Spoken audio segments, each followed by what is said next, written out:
This is your chance to introduce yourself in the Zoom chat. Let us know where you are. And if you have any special questions, we'll see them because we haven't really started. Yesterday, the chat was going by really, really fast. So your name, where you are, introduce yourselves. I'm Shifra. Come on, people. I see nothing in the chat. Put your settings on everyone. David, I don't think everyone's enabled.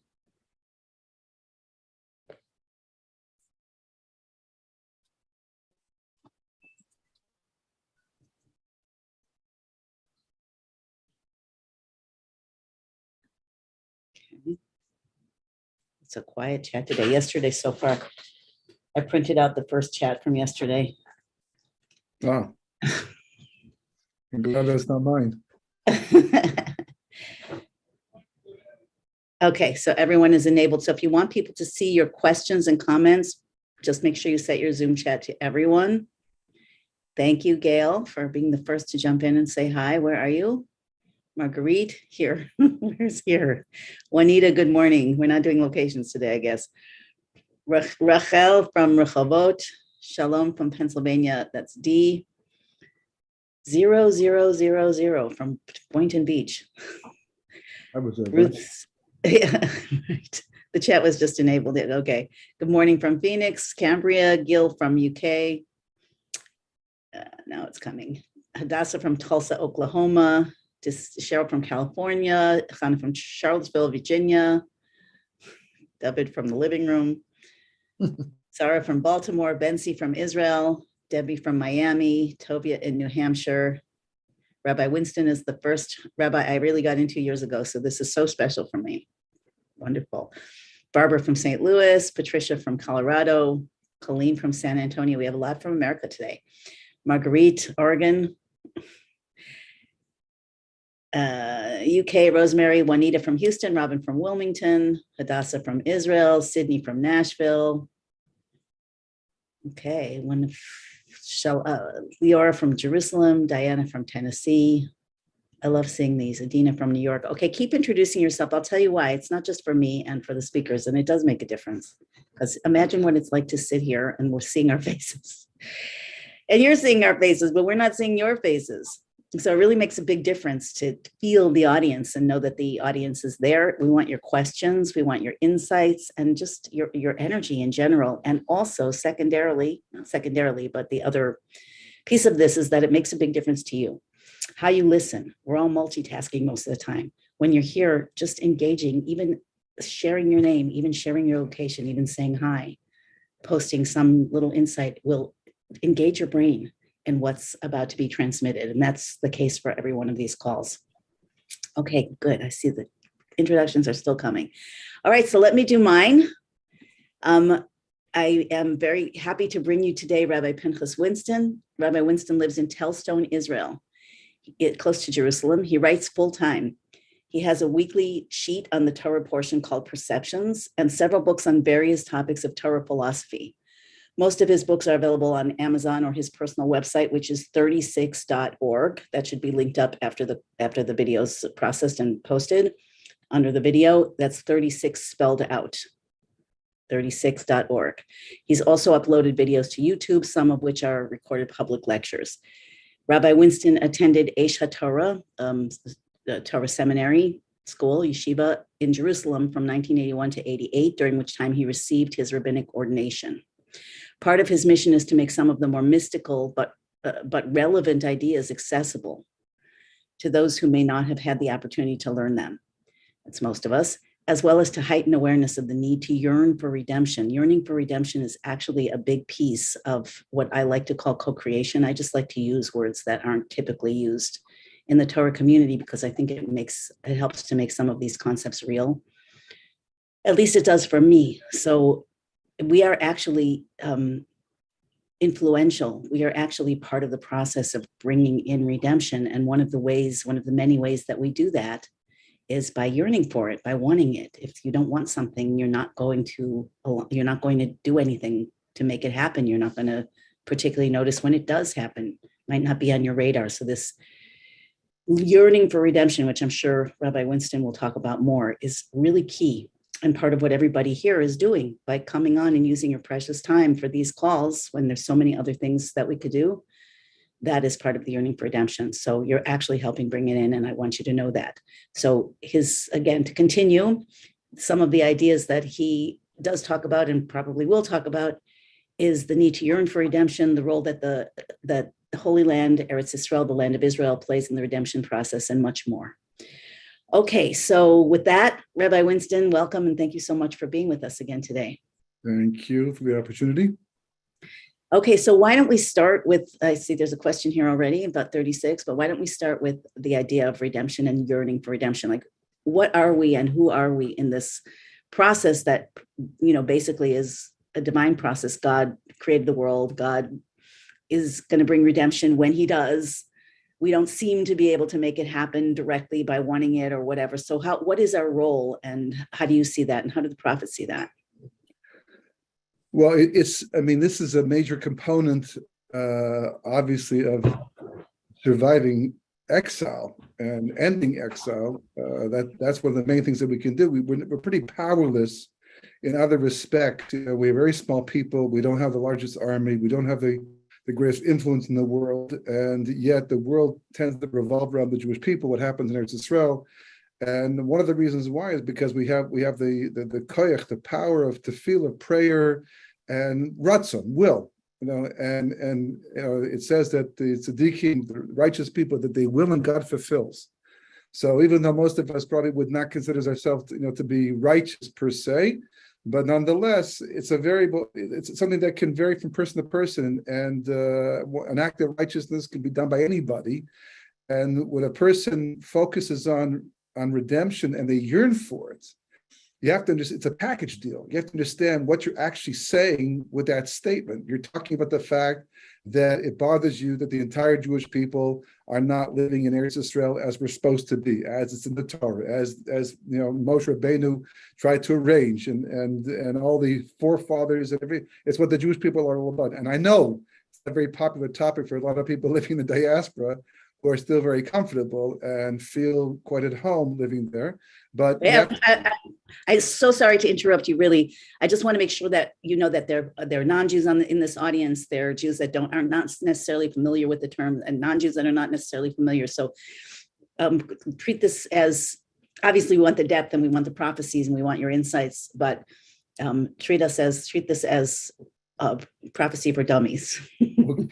Okay. So, not that we're dummies, but yeah, no. But the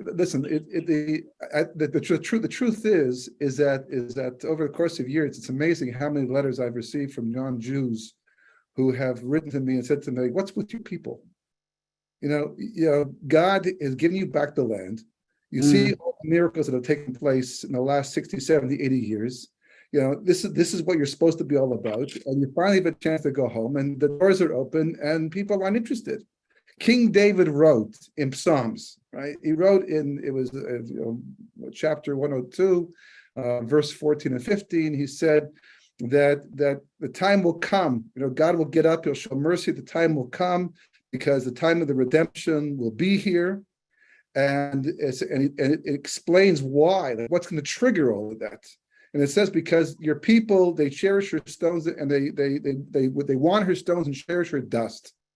Referring to Eretz Yisrael, referring to the temple. Eretz Yisrael being the land of Israel. Eretz is the Hebrew word for land. Yeah. That one slipped by. I'm used to that one, right? The land of it. But this is because you live in Eretz Yisrael, so yeah. Yeah. Well, this is where we belong. This is where we are the most productive as a nation in the land of Israel. And not just that, but we believe in a temple. A temple is a very central aspect of the Jewish people and Jewish history. We had our first temple. We lost that to the Babylonians. We had a second temple. The Romans destroyed that in 70 CE. And we've been waiting for the third and final. We've been told it's the final one is supposed to come.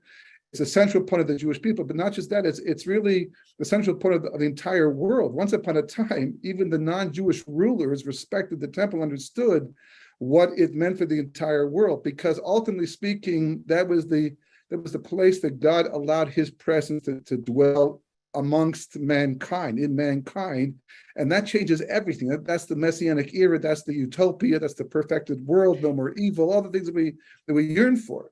So when a person yearns for redemption, they're not just yearning for relief from mortgage payments, and high visa bills, and and neighbors that might be bothering them, and all things like that. We're yearning for the fact that as good as life is to us today, and it's one of the best in thousands of years, we haven't enjoyed ourselves as much as we have in the last 50, 60, 70, 80 some odd years. As good as it has been, we understand it's not the perfected reality. We understand that we're scattered all around the world, that we can't, without that unification, we can't properly complete ourselves as individuals, as well as the nation, and then that spills over to the rest of the world. And all the nations of the world, they also benefit from all of that. And then, of course, the ultimate is that God starts talking once again to man directly, and we have a direct experience of the divine. And that's something that sounds like very religious, and it sounds like so out there. But if a person takes the time to understand what that means, and we've been in this world and this way of thinking for so long now that we become used to it as if it's the main reality.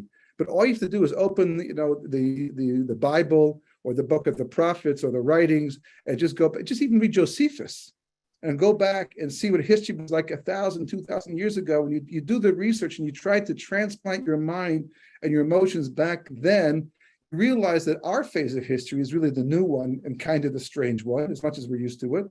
And there's a bigger and better reality out there. So when you yearn for redemption, it's all part of that thing. And ultimately speaking, what you're saying through it is, God, I miss you. Mm-hmm. God, I miss you. I really do. I'm grateful and thankful for the wonderful world that you've given to me until now, if that's what you're enjoying. Not everybody's having a great life right now, but for those are. But I understand that there's so much more that I can be, and there's so much more that the world can be, and it all depends upon having a more direct connection with you. And you see this in Egypt, right? The Jewish people, not the only place, by the way, but the Jewish people were enslaved for 116 years. They were in Egypt altogether for 210 years, but only 116 years of that was slavery. And then when we join the story, it says that the suffering increased, and the Jewish people, cried to God, and God saw and knew what they were going through, and he heard their prayers, and then he sent Moses down to do the redemption. What about the other 115 years? Where was he? Only now? Like, was he on vacation or something? It was a hiatus. He retired and came out of retirement. Like, what happened to the 115 years? So this difference was, for the 115 years, no one yearned for redemption. They just adapted. Oh, It could always be worse, right? It could always be worse. That's terrible. How was your terrible day today? But you know what? I'm not going to complain. It could always be worse. So God kept going, how much more worse do you want it to be? He's like, I don't want it to be any worse than this, but you keep adapting. wow. So finally, it got to the point where God said, well, if that's what it takes, he made a situation that we could not adapt to anymore. We couldn't. It was just too much. I want to leave a moment of pause here, just so people really hear this. That's when you're speaking, I'm hearing today. I'm hearing, people are like, what's going on in the world? And you're giving a parallel. I think you're giving a parallel to the situation in Egypt. Is that correct? Of course, yes. That it's getting it, like God doesn't want it to keep getting worse, but he needs us to wake up and want. So what are we wanting? You said we're wanting to be connected to God. We're wanting the temple. Maybe talk more about the temple and its relevance to everybody and the world. What is it that we're wanting? And I also I have another question. I'm sorry, I'm notorious for asking two questions at the same time, but I think there's a certain belief barrier that it's hard for people to really believe in a completely different world, like a world of no war, world of no hunger, no poverty, no jealousy, no death, sickness, obviously. So what do you say about that? Do the prophets say anything about that? Like, how do we overcome that belief barrier? And I guess that has parallels in our history too, in the Jewish history, that there was a belief barrier then also. Yeah, listen, when Mordechai, in the time of Haman, right, the Purim story, so he had the same problem. He had the exact same problem. He saw what was going on. He saw what was happening. he also knew that there was a clock ticking away, because the whole thing revolved around the 70-year prophecy where God told the prophets earlier, before they were even exiled, that for 70 years you'll be in Babylon, you'll be in exile, but at the end of the 70 years, I'm going to redeem you and bring you back to the land. And Right. and everyone forgot about that, except for the rulers. Interesting enough, the Babylonian and the Persian rulers, they all were making decisions based upon the 70-year prophecy. They actually To calculated, mess it up. well, at least to know whether or not it was safe to do something or not. Yeah. God finally, he relented, or he rejected the Jewish people, and it was over. Even Achashverosh himself thought, he made a celebration and turned to the Jewish people and said, "Well, the 70s are up now, so obviously God's not coming for you. So I'm now your boss, right? And you should know it's easier with me. I don't have 650 mitzvahs, like commandments, And he put on the clothing of the Kohen Gadol, the high priest, that they brought back to Babylonia. The king of Persia, the king of Babylon. Yeah, he put it on to make the point that I'm your priest now. You don't have to serve God anymore, right? And it all revolved around that. And Mordechai, he believed because he remained connected the entire time. See, we see in life, it's amazing. Dieting, for example, a very simple example, how dieting is the most impossible thing to do until one day you had enough frustration and you say to yourself, that's it. I've got to do something about this. I'm going to hate myself if I can't get control, right? And you research and you speak to doctors, and it might take a phone call, it might take a blood test where they say, you're borderline diabetes. If you don't change your diet right now, you're going to be in trouble, or your person's smoking and they see a picture of their lungs and it's not what they want to be, and it's a wake-up call. And then after that, it's a corner. Now, when you first turn the corner, the world's still very much the same. You don't change that quickly, but at least you turn the corner. And then once you turn the corner, you start thinking, in different terms. And when I began teaching, just mentioning the word Messiah or Mashiach in Hebrew used to make the hairs in the back of my neck stand on end. Not in a good way, I guess. No, I couldn't get the word out. It just seems so weird. Messianic, like, I came from a background, it just wasn't, me, and I avoided it as much as possible. And when it came up, and I didn't talk about it at all in the beginning, but I kept seeing sources. I kept seeing these sources, and I kept, coming across, background information that vicariously I got to because I was working on something else, but somehow it came to me. And I had to read it, and I learned it, and the more I did, the more it began to penetrate. And even in the beginning, I had this dilemma where I felt the need to talk about it and inform people and to share what I was seeing in the Talmud and in commentaries and in Kabbalah, different sources of information. But I had a problem because I couldn't get the words out of my mouth. I couldn't, talk about redemption because I would hear myself. I'd say, that's not me. That's not what But after doing it for a while and long enough, and also history began to change. When I first went to speak once in America, when I first started my speaking trips at that time, I was writing about these things already, and I remember being picked up by someone I was going to speak at a specific synagogue in one of the cities in the States, and he turned to me and he said, "I know what you talk about, but don't talk about that here. They won't want to hear about that redemption stuff here. We can talk about the tree of knowledge, good and evil, things like that." But and that was about 1999, 2000. Yeah, then, I mean, when the Lubavitcher Rebbe was talking about Mashiach, it was like, what? Mashiach's not a person. Yeah, so much like people, the Jewish world wasn't ready for it. It's so strange because it's one of the whole point. Okay, please continue. It's just fascinating. There are jokes about that, but I'm not going to go to those jokes right now. Okay, the point is that as after the World Trade Center occurred, all of a sudden I began to get phone calls to come and speak specifically about that topic. Wow.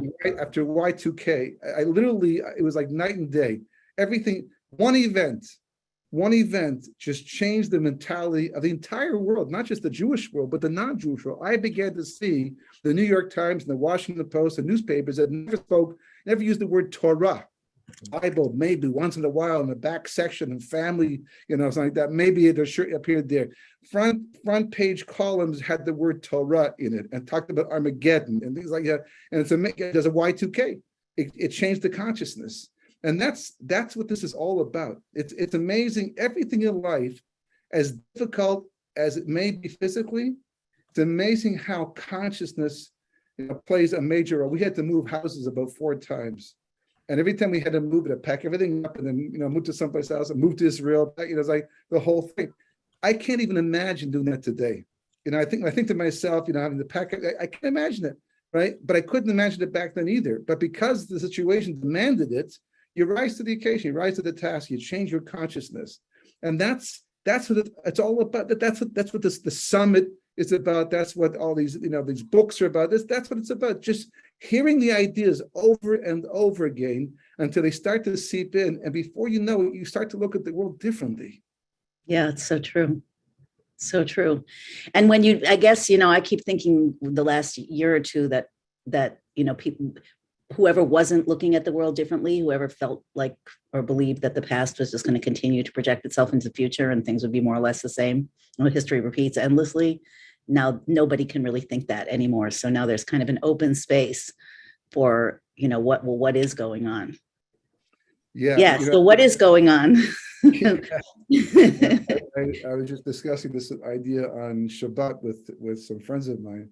And, we actually were talking in terms of an analogy of how people drive in the roads. It's amazing the amount of risk that people take when they drive on the highway, not just the speed, but they cut in and they endanger themselves, but they endanger other people at the same time. And there are things that you would never do necessarily because it's so dangerous to do a thing like that. And I find today people have very poor risk assessments. I don't know if it's always been that way, but they have a difficult time assessing what the risk is involved by doing this. In Europe, there were many signs from the 1930s. The Chafetz Chaim, one of the most famous rabbis at that time, they say in the 1920s, he was already talking about a major disaster affecting European Jewry. They didn't know what he was talking about.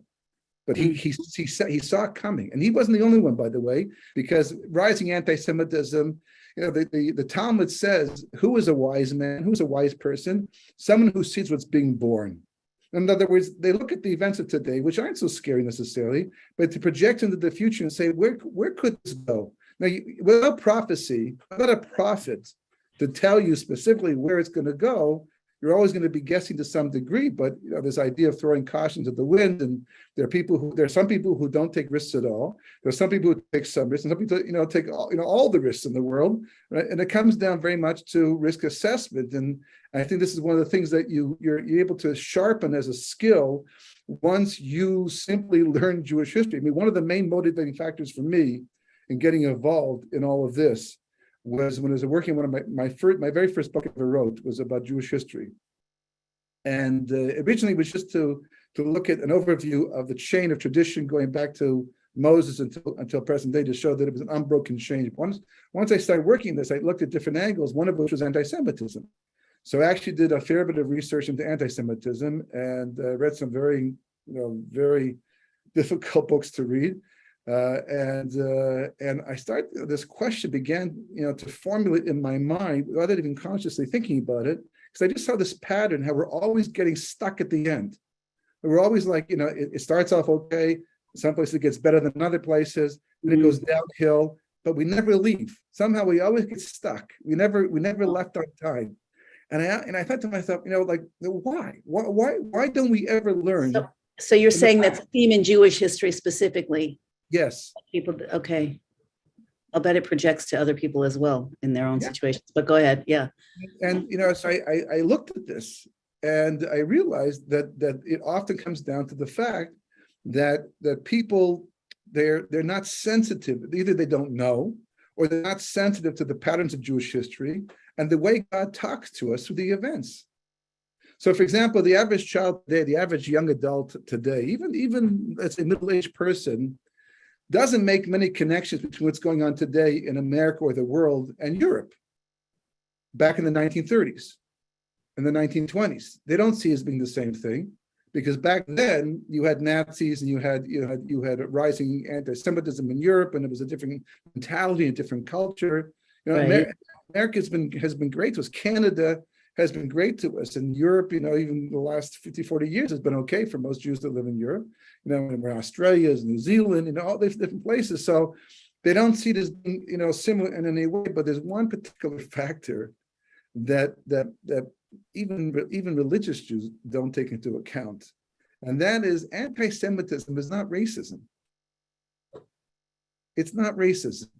The proof is that racism only exists where there are differences, either physical differences or cultural differences, something that makes you stand apart from somebody else, and they don't like that difference. So they'll be racist towards you. And we see it all over the world. It's a very innate nature of mankind. You have to fight against it sometimes. But Jews can be exactly like the people they're living amongst. You literally can't even know. They often make the joke that in the phone book, if the last name is Cohen, probably it's not Jewish, right? If it's something else, it probably is. It's like because you become so assimilated, 80 to 85% assimilation in the Western world for the most part, and that we're just like everybody else, and we thought we were just as Germans as the next. There are 100,000 Germans who could have left Germany between 1933 and 1939. There was an agreement between the Jewish agency or one of the Jewish groups and the Nazi party to ship Jews out of Germany. 60,000 left, 100,000 chose to stay, saying we're just as German as the next German, we're going to be okay. Which year was this? Between 1933 and 1939. It's called the Havara Agreement. So before the events really unrolled. Yeah. By 1938, we have Kristallnacht, which everyone agrees was the beginning of the Holocaust. But, we didn't see it coming because in 1930, whatever, we were looking for Cossacks. Because the last thing we experienced on such a large scale were the Cossacks. But there were no Cossacks. There were brown shirts instead, and the whole organized movement of the most civilized nation on the face of the earth at that time, right? And no one suspected that anyone could ever do what they were talking about, but they did. So today we're looking for that, and that's not here today. It's just changed. The clothing changed, the face is changing. But what really is the thread that unites it all is not human nature. It's not what's going in politics and things like that. It's that there's a timetable for Jewish history. There's a timeline. It was written back at the time that God made creation. It's been in action for thousands of years to this very day. It didn't take a break, even though the Bible got closed with the death of Moses and the book of prophets and the prophecy. It's been going on nonstop, and that timeline has in it what we call the final redemption. And there's been some smaller redemptions along the way. There were also written. It's a script. It's not a variable. It's not in flux, right? And that dictates what happens in the world. It's not world politics or financial situations that create anti-Semitism.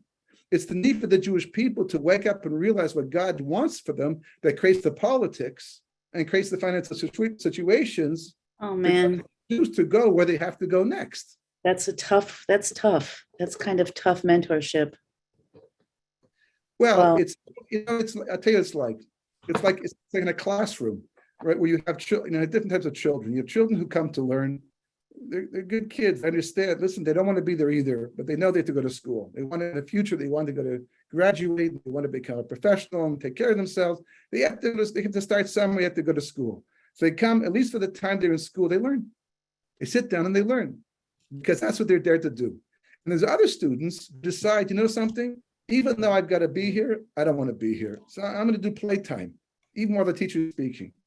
I'm going to ignore. I'm not going to pay attention. I'm not going to put the time in. I'm not going to do the work, right? And they make it difficult for the teacher because the teacher wants to educate them. The teacher wants them to learn in a nice way. The teacher's prepared to take them on trips, prepared to give them, candies and ice creams and do all kinds of fun stuff to make the education more enjoyable because the teacher understands that that's what you have to do to make it that children want to come back, want to learn. It's got to be fun too. That's the way we are. Even adults have to have some type of entertainment when they're learning. to make it go in, to make us more involved in what's going on. But Right. unfortunately, just like the child who doesn't listen to their parents, it hurts the parents not to be able to give to the child. The parents want to give to that child. They want to shower that child with blessing and all kinds of benefits. But it's the child, by their behavior, who makes it impossible. Because if I give my child, if they're going to act like they're spoiled, if they're going to act like they're misbehaving, if I give my child what they want at that time, then they just become terrible adults eventually. So they force me to have to be the disciplinarian, but I don't want to be disciplinarian. I don't want to be, but I have no choice. So God, he doesn't want to be a disciplinarian. He doesn't want, in the Torah, the Bible, he writes, he gives all these warnings, right? He starts off with blessing. He doesn't start with the negative stuff. He starts with all the good stuff. He says, this is what I want to do. This is my idea of how history should go. You do what you're supposed to do. And by the way, you're not doing it for me. You're doing it for yourself. It's just for your self-fulfillment. And if you do that and make your life meaningful, make the world meaningful, then I am so on board with you to give you what you need to succeed at that. And they will all live happily ever after. But if you're gonna make a mess of it, if you're gonna get sloppy, if you're gonna waste life, as your father, I can't put up with that. I have to help you. The Hebrew word for suffering is yisurim. Like the word musar, which means to teach, to educate. God, he hates inflicting pain. It's not his way. He can certainly do it, and he can do it in a very major way. But it's all for us, all to open our eyes and open our minds. So, like every good doctor, the doctor will tell you and say to you, listen, you can either take the situation into your own hands and take control of the situation and start eating better, exercising, do all the things you can in order to be able to maintain your health. Right. And then I don't have to prescribe any pills. I don't have to put you on a strict diet, and we'll all be happy because I get no pleasure from being that type of a doctor.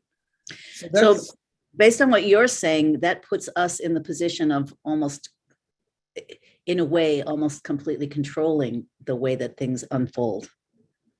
Yes. In fact, I'm going to tell you something that would be pretty controversial, and quite an eye opener for most people. But I personally believe, I would go so far as to say that the final redemption is already here. We're actually. You're not the first one to say it. Like the Rabbi said it. We're not that it's like wants to come and we're just Right. holding it up. No.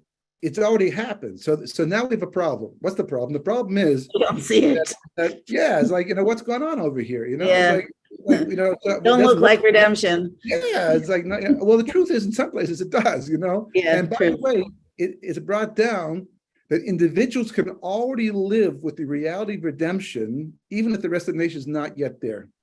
So individuals can actually be in redemption mode already if they're doing the right thing in the right frame of mind. But Explain Go ahead. Go ahead. I compare it. I compare it to somebody who takes a taxi to a certain destination. Right? He gets in the cab, he drives to where he's got to go, and he gets there. Right? The taxi arrives, and the guy is waiting for him to pay his bill and to get out. But the guy's sitting there. Why? He's on the phone. He's talking to somebody. And it's more comfortable to sit in the taxi and talk on the phone than it is to get out and have to deal with interrupt the call and pay the taxi, get out and walk. It's like, it's a whole different, ball of gun. It's like, it's going to make things more difficult. So he sits in the taxi. The taxi is where it has to be. He's actually at his destination. He just won't get out. So the Jewish people are like that. We've arrived. We're at our destination. We won't get out. We're on the phone. We just keep talking. We just keep going on. Life is, business is as usual, as if, exile can go on for hundreds of years more. Why? Because the situation still is quite pleasant. There are things that upset us. There are things that concern us. But overall, we're adapting. We're adapting. I think, I don't know if I mentioned the last time we spoke, but one of the greatest attributes of the Jewish people, one of the greatest attributes we have, resilience, is really to adapt. Yeah. We can go anywhere. We can go through so much and somehow survive. It could always be worse. It always one of our greatest, Israelis. Yeah, one of our greatest downfalls, our greatest lackings in life is our ability to adapt. Wow. Same thing, right? There's times when adapting is a good thing. There's times when adapting is a bad thing. You have Wait, to know. you have to stop for a second. This is too important. I hope everybody's hearing this.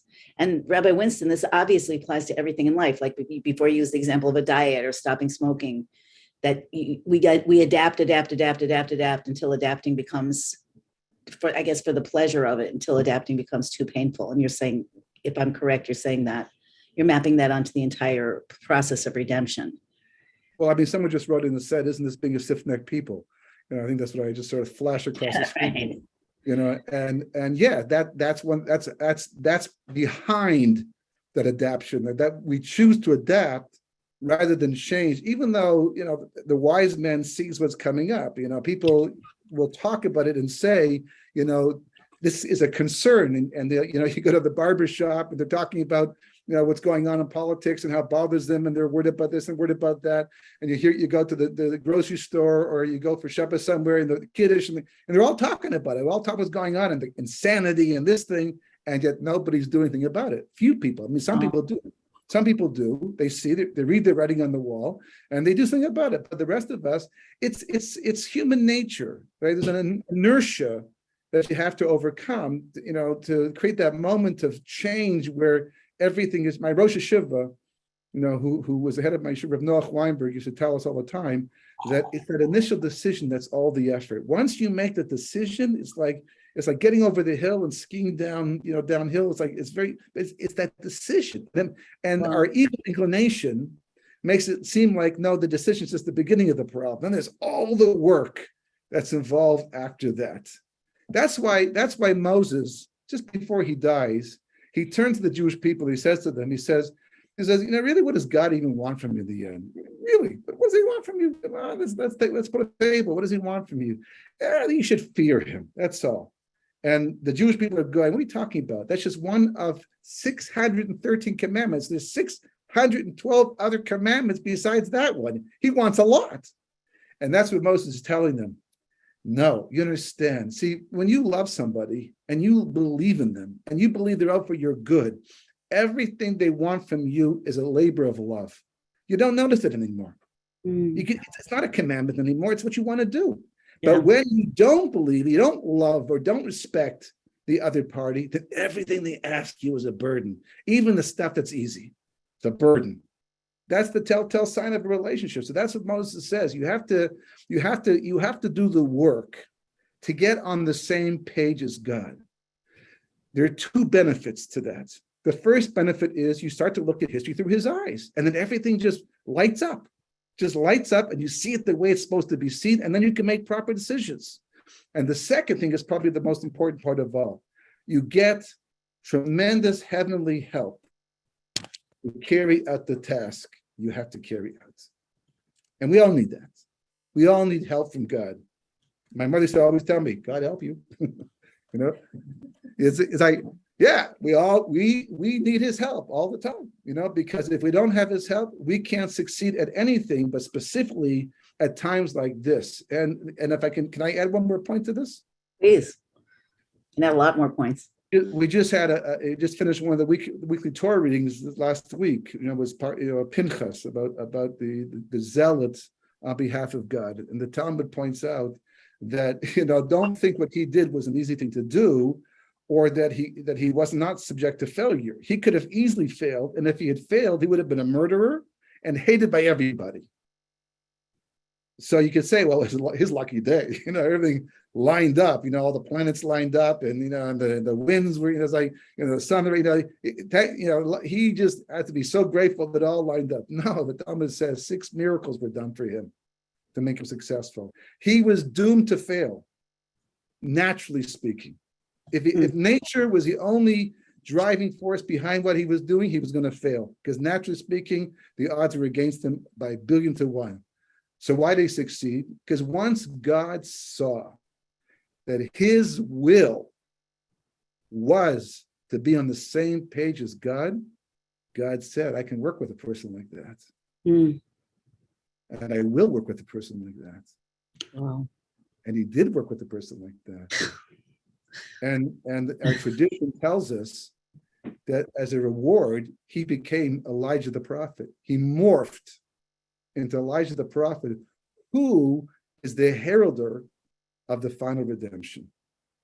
All that because he lined up his will with God's, because he decided to be on the same page as God. We're not on the same page as God because we don't even know that pages half the time. People think that simply doing the commandments or being a nice person, believe me, that's great. That's fantastic. Not to be undermined, not to be downplayed. That you're a hero already for doing that. But if you really want to shake things up and get things going the way they're supposed to go, you have to go that one step more, and that's the yearning thing. That's the yearning thing, because that's the relationship. It's a relationship, and it shows that it's like someone who gets this most fantastic present on their birthday. They dreamed of getting this present, and they get it. And the father says, "Well, how do you feel now?" And the son says, "I feel wonderful. I'm so grateful for this present." And he adds, "But it's not nearly as nice as the time that you and I spend together." What does a father do to a moment like that? It's like one thing if the son just happens to say it, he's getting money, getting the keys to the car and all that, the father's doing it. But the son, at this moment, when he could easily be distracted away from it and is happy, but the father believes him because that's what he's thinking. But at this time, it's got to be real to him. So the core of yearning for redemption is yearning for that relationship with God, that closeness. So yes. I have so many questions I want to ask you, but the top of the mind one is when you talk about redemption already being here, that it's really here, and we're still on the phone being distracted. What can you describe that? Like, what is the reality that's present here? What's the possibility that's present here? And then how do you try to access that in your life? It's a complex question with a complex answer, but just to simplify things, it's a very distracting world that we live in right now. If you were to walk the streets and ask the average person, "What's the purpose of life? What are we doing here?" Right? Some people maybe have thought about it from time to time. I think most people don't think about that very much. They're mostly focused on the here and now and the day to day, and putting their kids through school and taking the vacations, retiring at a certain age, and getting the latest phone and technology that's available. And they're so distracted away from the bigger issues in life. That's speaking to people, I always point out that this amazing thing. Some person all of a sudden gets told they have, God forbid, they have cancer and they have 6 months to live. And all of a sudden, everybody seems to change their life. I've never heard of a story where a person said, nothing needs to change. I like what's going on the way it is. I'm going to keep going until the end. I thought I'd had 45 years. I got 6 months. Yeah. Never, everyone changes everything. It's like the major changes that all. So I understand. What are the major changes all of a sudden? Just because, so 6 months. So, but if that's the right thing to do, so why don't you start now while you're still living? Why do you have to do all these different changes? And the answer, of course, is because I thought I had more time. So more time to do what? To waste? Well, yeah, kind of. I guess that's what it comes down to. But it's not really wasting because when I sit on the sofa and do nothing, it's what I choose to do. When I go on vacation, it's what I choose. It's not really. But does it contribute to your ultimate growth? You tell people, for example, that they again, according to Kabbalistic tradition, mysticism. It says that before you leave this world, they show you 2 movies, right? And neither are made in Hollywood or India, right?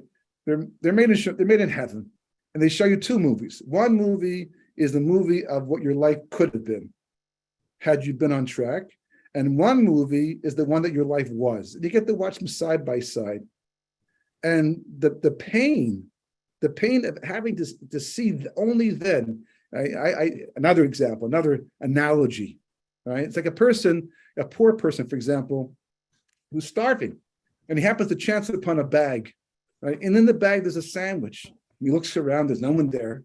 So he figures no one's going to come back for the sandwich. His lucky day, God has blessed him. They gave him a sandwich. He has no idea where his next meal is going to come from. So what does he do? He takes little pieces of the sandwich. He's afraid to eat too much because he doesn't know how long it's going to last and how before he'll find more food. So little by little, he feels weak. He feels weak until finally what happens is that he falls on the ground so weak and he realizes that he's just not going to make it anymore. But as he falls to the ground, the bag hits the ground and bursts open, and $1,000 all over the floor, all over the ground. He had no idea the entire time under the sandwich was $1,000, which could have bought a lot of sandwiches because he was so busy intent on just saving that one sandwich. So it's an analogy for life itself. We have so much potential to be such great people, such great individuals, and we don't mine it. We don't go looking for it. We compare ourselves to the next door neighbor or people around us, and if they're mediocre, so I can be mediocre too. The Torah, right, Judaism emphasizes this idea that you have to be the greatest you can be. You can't be as great as the next person, and they can't be as great as you, and everyone's got weak strengths. There's no comparing, but you can compare yourself to yourself. There's so much more, and this is what we're here for. Very often people say, well, these are my strengths, as if they can take credit for them, but they're really gifts. Mostly. These are my weaknesses, and everyone's got weaknesses, so I got weaknesses too. And I learned to live with them. No, you don't understand. The strengths with the gift, the toolbox that God gave to you to work and fix your weaknesses. That's what you're here to do.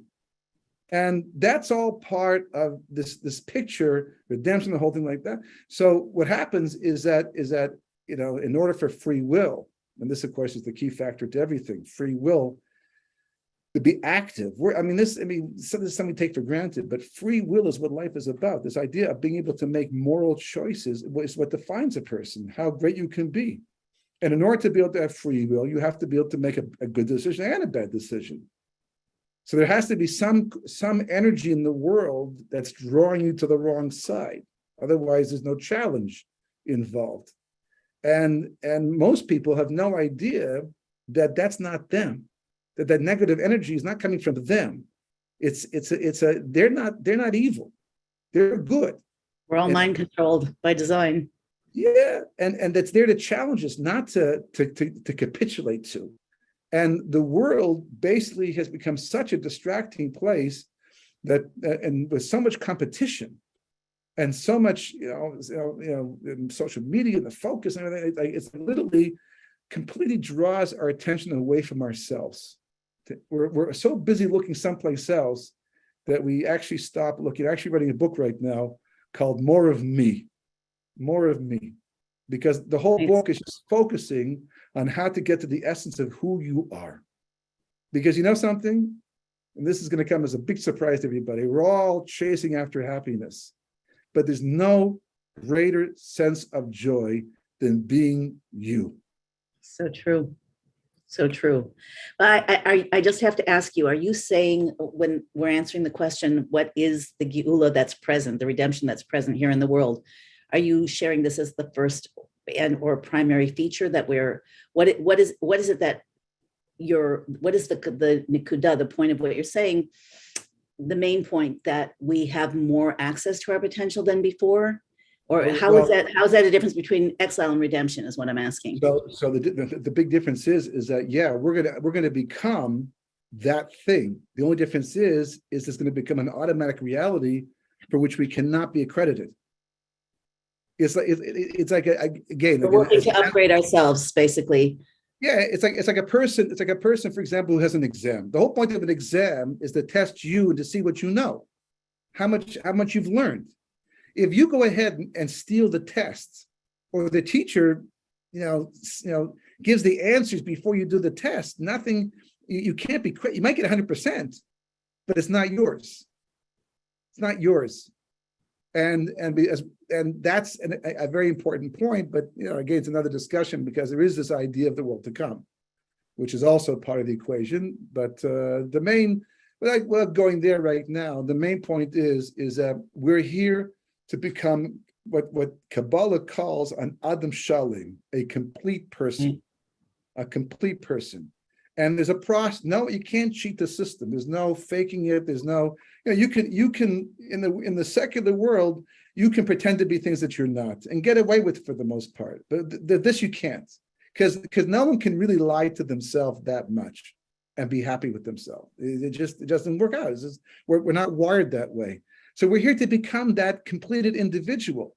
So once Mashiach comes, and once the world is revealed, and the verse is fulfilled, that God will be one, and the whole world will see him that way. There'll be no questions, no atheism, no agnosticism, none of that's going to exist anymore. So the curtain goes up, and you get to see reality as it really looks, not the way it's been presented by the evil inclination and by the media and all these different things, all through history. You're going to see it. You can look in the mirror, and you'll recognize yourself, but you won't recognize yourself.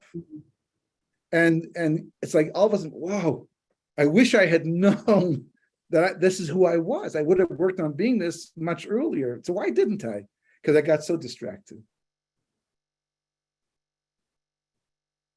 So that creation, I like to use the word co-creation for now, but we're helping to build and or reveal ourselves through our divine free choice, is the question, into that higher version of the Adam Shalem, of that complete. That's a very the human that's created in the image of God. Yes. So again, I'm just trying to clarify the idea of that the Geula, the redemption is present. I think that's so key. So you're bringing this as a core feature, that we have the potential to do this now, or the power to do this now, whereas we didn't before. Is that what you're saying? Like what shifted in regard to that? Put this way, we have an opportunity that has not existed for 5,000 years. Plus, we have an opportunity that that was kind of there around the 1930s, but not so much, not like it is today, because it was still early in the 1930s. It could have been the end of history, and the Messianic era could have begun at that point in time, around 1948. But we didn't see it. We weren't psychologically, emotionally, historically prepared for that. So a lot was accomplished, a tremendous amount was accomplished, and we've been building on it ever since. But now, been there, done that. Everything that's ever supposed to have happened in Jewish history has occurred. Yeah. Every negative thing, every positive thing, every growth opportunity. When Hitler collected Jews from all across Europe, he took, right? He's still not gone to the four corners of the world yet. He did that to us, right? The World War II pushed us to those four corners so that the prophecy where God says, I'll take you from the four corners, could actually be fulfilled. It didn't have to be fulfilled. We could have come from the four corners of Europe if we had come and we're supposed to. We didn't, right? So instead, we got pushed to the four corners, and we're all over the world, right? So now that's the last prophecy. The last prophecy. I'm going to bring you back, from the four corners. That's it. That's the last one, and that's been happening now for hundreds of years. And now the population of Israel, I think it's more than half of world Jewry, because the secular world does not count the Jews the same way that Halacha counts the Jews necessarily. But if you do a Halacha count, they're basically the majority, and that's impactful, not just for the Jewish people, for the entire world. And that's why there's so many geula, redemption type things taking place all around the world in history right now, even though there's other ones that are not, or seemingly not, right? There's so many, and people, it's Mashiach, right? It's the time of Mashiach, and it's, the heels of Mashiach, and these terms are being thrown on all. Do you believe what you're saying? Do you understand? Do you hear what your words, are coming out of your mouth? Do you really believe it? Just like, is it a hope, or is it a reality, right? And that's the difference between a person who takes it seriously and responds to it, and a person who doesn't. Because other people say it looks like it, smells like it, feels like it, but I'm not quite convinced yet, because the stock market's still working, and there's still money to be made. And I'll tell you, there's a story. Years ago, I was actually traveling back from a community in Israel back to my community. I had to take a bus back, and while on the bus, I struck up a conversation with somebody, was friendly, whatever, and he told me that he was one of four people in the 1970s and the 80s, basically, who had decided that they all wanted to make Aliyah with their families, and the Okay, market. Israel. Yeah, well, the market was very hot at that time. The stock market was very hot. It was before the fallout of, I think, the savings and loans, the whole thing. And they said, let's make a bunch of money first, and then we'll go to Israel and make Aliyah, and we'll have money to live off of. And they all agreed that was a good idea, and they went in together together, and it worked. They were all making great money, and at a certain point in time, one of the four said, "Well, we're there, let's go," and the other three said, "Yeah, but if we stay a little longer, we'll have even more money to live off in Israel." He said, "I'm not taking that chance," and he picked up his family and made Aliyah. The markets fell out shortly after he did. His friends lost most of their money, and now they were all jealous he made Aliyah, and they didn't when he did. They got stuck back there. Now, trying to make the money back to be able to make Aliyah. He capitalized. He saw. He stayed true to his original plan, and he got to be here. He got to do exactly what I wanted to do on his terms. On his terms. Right.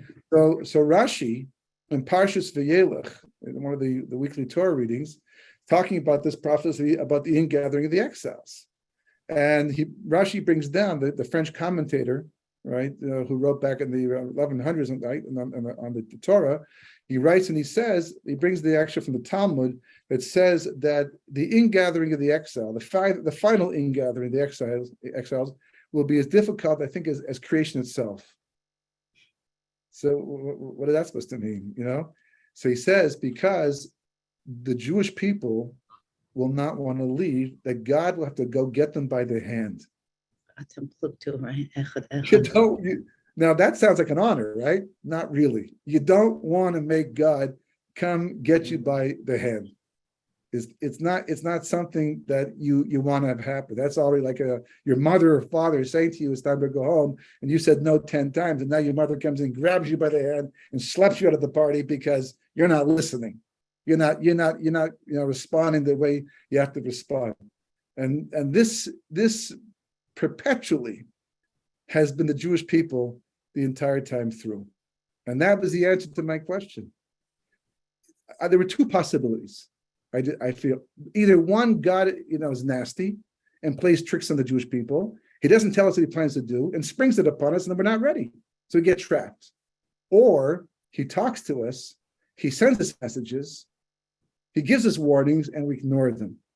So I found through my research that the latter was the case, that the events of history, the things that are going on, that's how God communicates with us. That's how he talks to us. That's how he tells us what he plans to do next. Right. And as a result of that, we're supposed to respond to that. And if we just ignore them, cold shoulder the whole thing, then we lose the opportunity and we're not assessing the risk. If you were to take a computer, the world's fastest computer, and feed into it the entire Bible, books of prophets, the regs, everything like that, and then feed it to it past Jewish history, and then put into it current Jewish history, and say to the computer, what should a Jew do today? What should anybody, not just not just the Jewish, but even the Gentile world too? What should everybody be doing today? The computer, unemotionally, unbiased, just based upon the knowledge itself and the fact would say, yearn for redemption, ask for redemption, and if you can, move there to the land of his, move back to where you're supposed to be, because it's all there. It's all prophesied, it's all written about, we've been told the whole story. I don't mean to sound dull, but I did say this is prophecy for dummies. I want to make sure that I'm correctly understanding what you're saying. I hear you saying that that history is repeating, that we're at a turning point that has shown up many times before in our history. And I'm thinking, we lost the opportunity in the Garden of Eden. We lost the opportunity, not just before the Holocaust, we lost the opportunity before entering the land of Israel. The first time we lost the opportunity after the 6-Day War, all these different times when we missed the mark, so to speak, which, as you said, caused everything to be completed, that all the possibilities of exile that could be completed. But are you saying that in every cycle of history where there was yearning, the negative process was short-circuited, or has that never happened yet? Is it that you're saying that this is another chance, and now it's time for us to get with that program? Just please clarify that, because I'm not 100% clear. The truth is that there's an example of it. There's actually an example of it, and we celebrate every year. It's Purim, right? Mordechai, yes, Esther, he got the Jewish people to get to that level, and they were able to mitigate the final result. Haman was set to destroy the Jewish nation.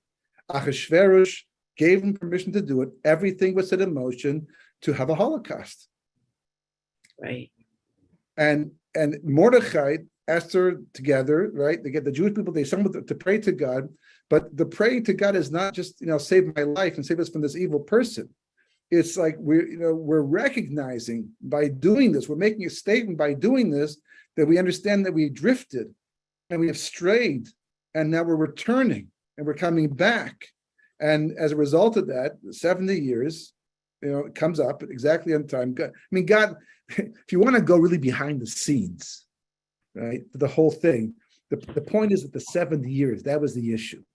So God sent Haman to make the Jewish people do this, to get Mordechai, to do what he did, to set it all up that God could fulfill the 70 years as planned from the beginning. That's the key point over here. And the Talmud says the same thing too, that there's two stages of history. There's the in-between redemption and there's the redemption. Once a time for redemption comes up, it's an amazing thing. What's going on in Russia and the Ukraine and the United States of America and Canada and Israel and all around the world is not happening organically. It's not happening because that's just what politics does at this stage of history. It's all coming from the fact that the Jewish people have to be redeemed. Whether we want to or we don't want it, we believe it, we don't believe it, but it's going to have to happen. And we can either work on ourselves to build that consciousness, and on our own, we mitigate the whole thing. We mitigate it. We soften the blow, right? We were able to make it that it's like the student who does the work. For years I didn't do that. It's out early. Yeah, well, no, for years I didn't do well in public school. It was always a struggle for me. And I just figured I wasn't cut up for school. 1 year I decided in grade 8 to do the work. And all of a sudden I liked school. All of a sudden I was getting good marks, only because I wasn't smarter than anybody else. I just did the work. And by doing the work, I mitigated the situation. I made it better by simply doing the work. And that's what's missing today. There's no rabbi talking from the pulpit and telling us about what we're supposed to think, how we're supposed to look at the whole thing, how we're supposed to live in exile. We know how to look. We don't talk about these. They fall off the chart as if they're not important anymore. So the Jewish people literally are wandering through history, and then we end up paying the price. And we have. I don't have to prove that point. History proves that point so thoroughly, and that's really where I had to force myself to get involved in all of this, because the whole driving force for me has been to try to save the Jewish people as much as possible from going through what we've gone through in the past. Oh yeah, Gula Barachamim. Yes. Redemption with compassion and mercy. Wow. Yeah, and I really see that we're capable of, from my own self and from things I observe in some others who really lean into a new possibility, a new level. We're capable of way more than we have any idea, because we are so much more than we know. So the key is the yearning for the relationship with God, that God should be revealed in the world, that God's love should be revealed in the world, that the truth should be revealed in the world, that things should work the way they're designed instead of being broken. And that yearning, distractions keeping us from that yearning. So there are a bunch of questions, but I have another question I think is really important to me and a bunch of other people. The government of Israel, I know that there's some sources that talk about the government of Israel being a non-religious favoring government at the beginning of the return of the Jews to the land. So how do you deal with that? Like, you talk about exile among the nations, but there is a level of exile within the land of Israel that's very painful. Yes. So if you could speak to that, that would be very good. Well, like I said before, individuals can live in redemption already before the rest of the nation. And one of the ways you do it is rising above it. It's also just a distraction. You Mm. can't ignore completely, and it can overcome a lot of times. But we have other means. The Jewish people work through other channels to affect history and impact the direction of mankind. And all of that pulls us into their world. It forces us, we have, it seems like we have no choice sometimes but to do that. But the truth is that it's usually a last resort, and often because we've already been going down that path in the first place. But the rules of trusting God, which are very important for that relationship, the rules of love of God and fear of God, the rules of personal completion, all of these things say that a person can rise above it all. And the first stage to being able to rise above that all is the Torah itself tells you. God says, I took you out of Egypt, I showed you all this, I've done all this for you. All of this.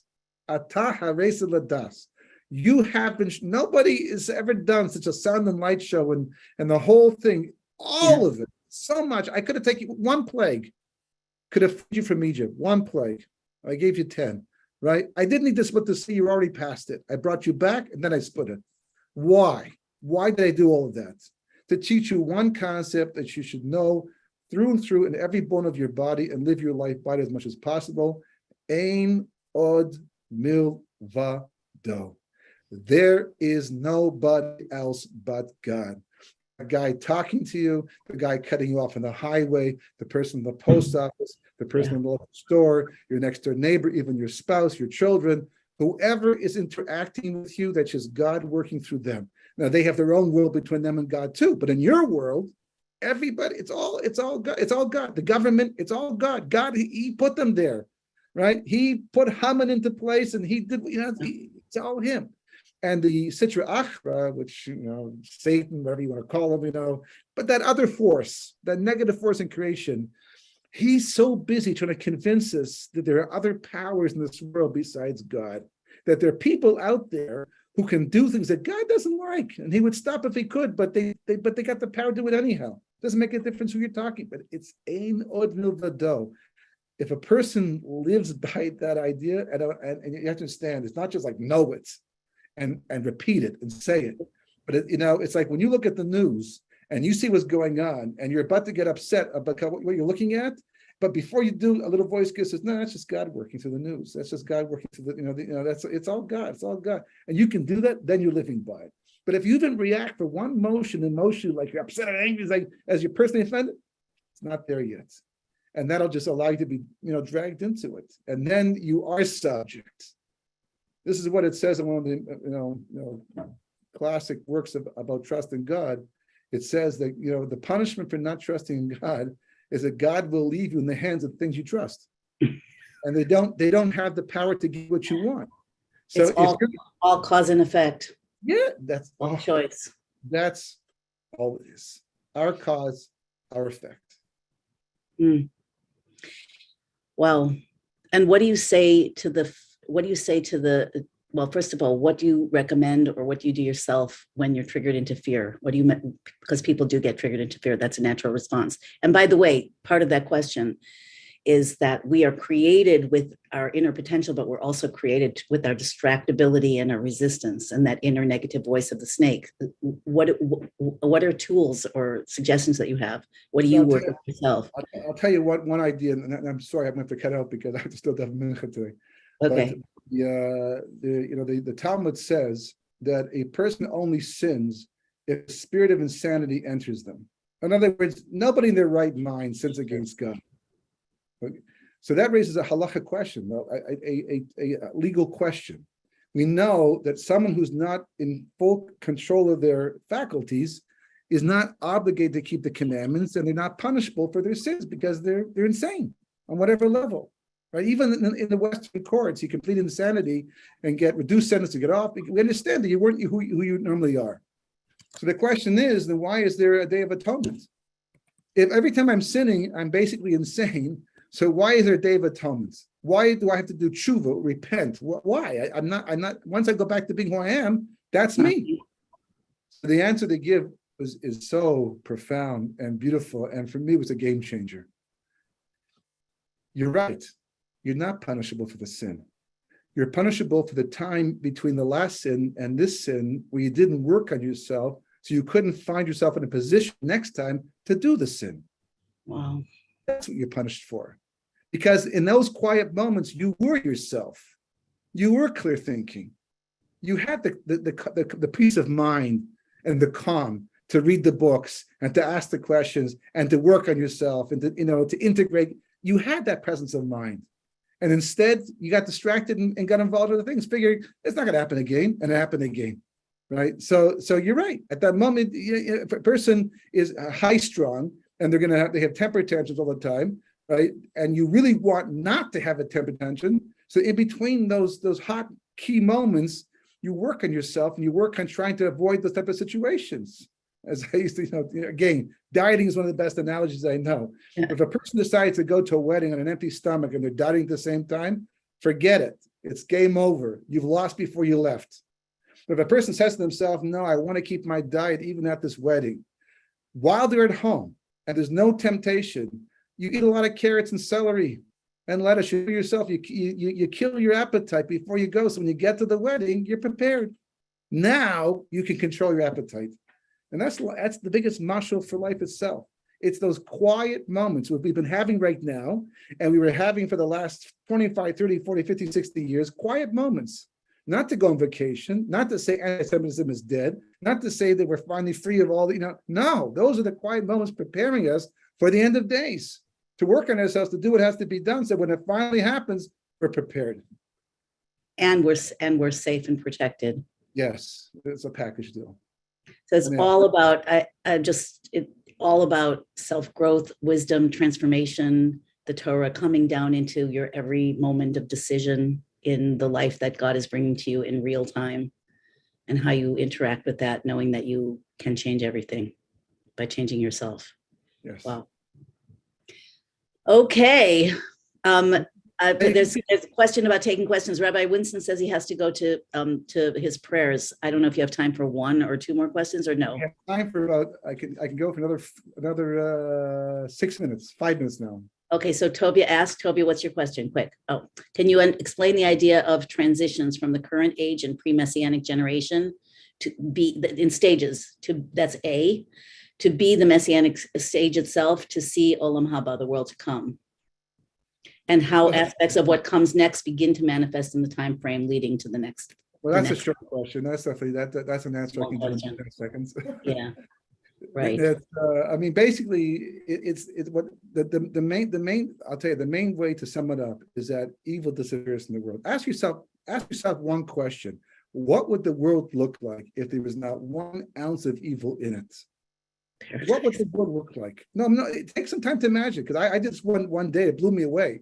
I have been imagining it as I'm seeing more of what's really going on. I thought that I knew what this meant, but the more I thought about it, the more I thought, I thought, well, what would that thing, and that thing also, and that thing without evil is like, Yeah. whoa, this, a whole different world, and Yeah.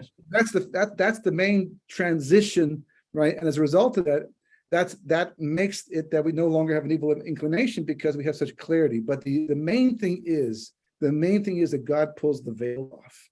And now when you look at anything in the world, you can see God in it. You can look at a wall and you can see God. You can look at a stone and see God. You can look at a rock and you can look at a person. You can look at anything in the world, because don't forget, God's in everything. Yeah. And the fact that we can look at the world and not see him shows you what a fantastic job he's done at camouflaging himself through nature. That's over. And he's there right in front of you. Then you can start reading minds again, because there's no evil inclination. So we don't have to worry about you reading my mind and I'm reading your mind, because there's nothing going on we shouldn't share with somebody else. And then it just gets better. I mean, it's more complicated. And actually written books about this that go into more detail, and maybe it's a discussion for another time. But I'd love to talk about that. Your books are all on your website, 36.org? Mostly through Amazon. The actual paperback and hardcover and Kindle files are available through Amazon. And I have PDF file versions available through my website, basically. But that's the main place. Any really want to question more? Squeezing one in that was asked earlier. You mentioned 70 quite a few times. What is the significance of 70 Kabbalistically, prophetically? I'm glad you asked that question because I just finished a book that's now available through Amazon called Estimated Time of Arrival. I think I gave the PDF file to you guys for people registered, but it's called Estimated Time of Arrival, ETA, big three letters ETA on the cover, that basically shows how that number 70, how it's tied to the whole redemption process, which is why Abraham, right, he at the age of 52, that's when he began to teach Torah to the world, ushered the 2000s of Torah. Then 18 years later, he got the mitzvah, the promise of the land in Babylonia, right? 52 years into the exile. Cyrus gave the Jewish people permission to go back to Israel and build the temple, which could have been the redemption, but they didn't take it. 18 years later is the story of Haman. There's this relationship of 52, 18, and 70, which Kabbalah explains in detail, having to do with certain light, circumcision, which is a major part of the whole thing, right? That's the key to the redemption in the land of Israel. And it's there. You want the detailed picture? Read the book. Yes. Okay, and I guess you probably it's linked under the it's linked on the speaker's page. Okay. Great. Okay, and fear. Do you have 30 seconds to talk about fear? How dealing with fear, getting out of it? Oh, you already said. Somebody just asked, but you already said prepare in advance. Continue. Bitachon is like a muscle, right? Trust in God is like a muscle. You can't walk into a gym and pick up a 200-pound weight the first time you come in. Right. It's going to crush you. So you can't expect that trust in God all of a sudden on a dime. Sometimes you can muster it up in a crisis situation, sometimes, but you have to start now while it's quiet, while you don't need it so much necessarily, right? You have to read the books, find out what it's all about, and build that muscle. As you do, the fear dissipates. It dissipates. It's inversely proportional to trust in God. The more a person trusts in God, the more the fear begins to disappear. And trust. The fear ultimately is just the fear ultimately is just an inability to see God in what's taking place. Once you can see God, the fear disappears. God and God's love and protection, because we can see God as like a judgmental. Yeah, that's the secret of bitachon, of trust, that it removes you from the laws of nature and reward and punishment. He's all love, even though it's hard to justify that given what's happened in history. Again, it's another discussion we can talk about too. But the bottom line is that's who God is. He is love. That's whether you don't take my word for it, do the research, but he is. That's what he wants to give. So, love is a two-way street. You have to be willing to receive it. And once a person does, it's all part. Anyhow, I have to dash out right now. Thank you very much. Thank you so much, Rabbi Winston. It sounds like the inexorable force versus the immovable object. Like the inexorable force is the revelation of God's love, and the immovable object is everything that he puts in us to distract and derail us, which I guess is why it's so hard. That shows that it ultimately will show that God's love dominates all. Yes. That's a discussion also. Yeah. Thank you so much. This was awesome. Enjoy your prayers, and we'll see you soon.